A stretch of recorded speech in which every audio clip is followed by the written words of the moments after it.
When something is important enough, you do it even if the odds are not in your favor. What makes innovative thinking happen?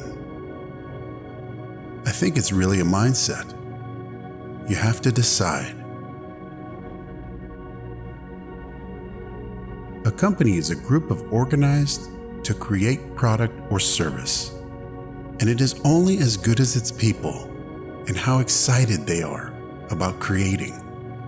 I do want to recognize a ton of super talented people. I just happen to be the face of the companies. I've actually not read any books on time management. I would just question things. It would infuriate my parents. That I wouldn't just believe them when they said something because I'd ask them why. And then I'd consider whether that response made sense given everything else I knew. It's okay to have your eggs in one basket, as long as you control what happens to that basket. The first step is to establish that something is possible. Then, probably it will occur. When Henry Ford made cheap, reliable cars, people said, "Nah, what's wrong with a horse?" That was a huge bet he made, and it worked. My biggest mistake is probably weighing too much on someone's talent and not someone's personality. I think it matters whether someone has a good heart. I wouldn't say I have a lack of fear. In fact, I'd like my fear emotion to be less because it is very distracting and fries my nervous system. I say something, and then it usually happens. Maybe not on schedule, but it usually happens. I think it's very important to have a feedback loop where you're constantly thinking about what you've done and how you could be doing it better. Some people don't like change, but you need to embrace change if the alternative is disaster. I don't spend my time pontificating about high-concept things.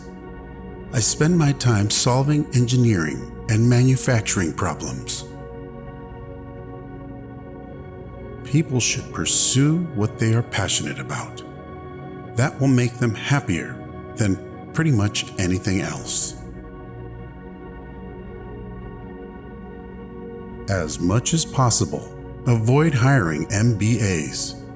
MBA programs don't teach people how to create companies. It's very important to like the people you work with. Otherwise, life and your job is going to be quite miserable. If you're trying to create a company, it's like baking a cake. You have all the ingredients in the right proportion. People work better when they know what the goal is and why. It is important that people look forward to coming to work in the morning and enjoy working. I'm interested in things that change the world or that affect the future and wondrous new technology where you see it. And you're like, wow, how did that even happen? How is that possible? Brand is just the perception, and perception will match reality over time. Sometimes it will be ahead, other times it will be behind. But brand is simply a collective impression some have about a product. There are really two things that have to occur in order for new technology to be affordable to the mass market.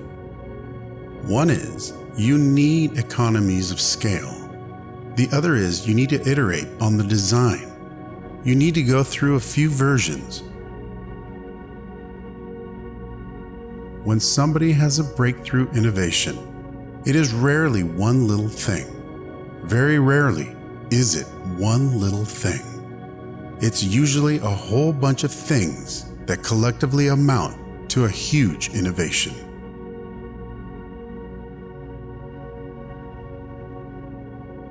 It is a mistake to hire huge numbers of people to get a complicated job done. Numbers will never compensate for talent in getting the right answer.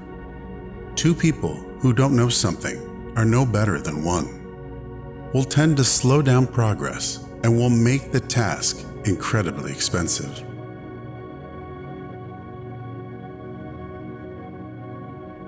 I do think there is a lot of potential if you have a compelling product and people are willing to pay a premium for that. I think that is what Apple has shown. You can buy a much cheaper cell phone or laptop, but Apple's product is so much better than the alternative, and people are willing to pay that premium. I think the best way to attract venture capital is to try and come up with a demonstration of whatever product or service it is, and ideally take that as far as you can. Just see if you can sell that to real customers and start generating some momentum.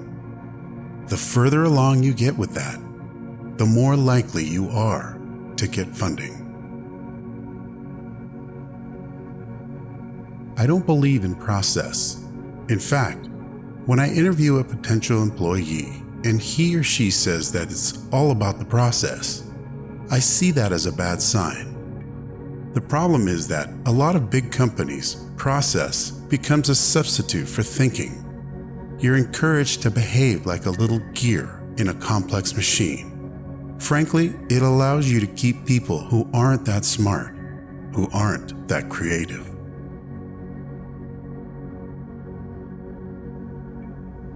If something has to be designed and invented, and you have to figure out how to ensure that value of the thing you create is greater than the cost of the inputs, then that is probably my core skill.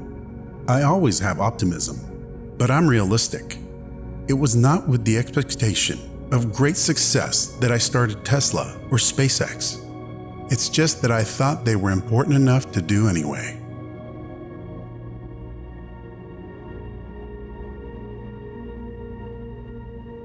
Work like hell.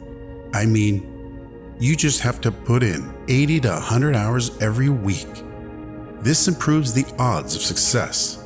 If other people are putting in 40-hour work weeks and you're putting in 100-hour work weeks, then even if you're doing the same thing, you know that you will achieve in 4 months what it takes them a year to achieve.